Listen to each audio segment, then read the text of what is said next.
Hi, இன்றைக்கி daily விலாகில் என்ன பண்ணோம்னா, சந்தையில் ஃப்ரீயாக கொடுத்தாங்க தூள் கருவேப்பிலை. அதை க்ளீன் பண்ணோம். க்ளீன் பண்ணுறதுக்கு நம்ம பாப்பா மிகப்பெரிய உதவிகளை செய்தார்.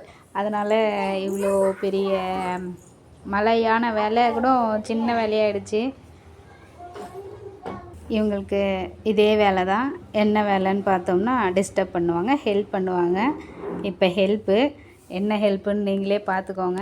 அடுத்து டிஸ்டர்பன்ஸு என்ன டிஸ்டர்பன்ஸு அதையும் பாருங்கள்.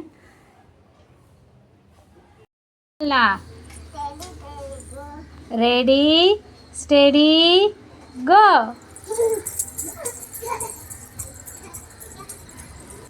பாத்திரம்லாம் தேய்ச்சி வெளியே கொஞ்சம் தண்ணிலாம் இருக்கட்டும்னு சொல்லிவிட்டு நல்லா வச்சாச்சு. அதுக்கடுத்து பார்த்தோம்னா, இந்த கேப் வழியாக ஒரு நாள் பாம்பு உள்ளே வந்துடுச்சு. அதனால் குவார்ட்டர்ஸுன்றதுனால அவங்களே நம்மளுக்கு வந்து எல்லாத்தையும் செஞ்சு கொடுத்துருவாங்க. வாசப்படி புதுசாக போட்டு க்ளீன் பண்ணோம்.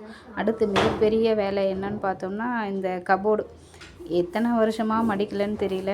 ஆனால் ஒரே நிமிஷத்தில் மடிக்கிற மாதிரின்னு சொல்ல மாட்டேன், 3 மணி நேரம் ஆச்சுங்க இந்த கபோர்டாக வைக்கிறதுக்கு. நான் பட்ட பாடு எனக்கு தாங்க தெரியும். இந்த துணி மடிக்கிறதுக்கு மிஷின் இருந்தால் ஆள் நான் தாங்க வாங்குவேனே.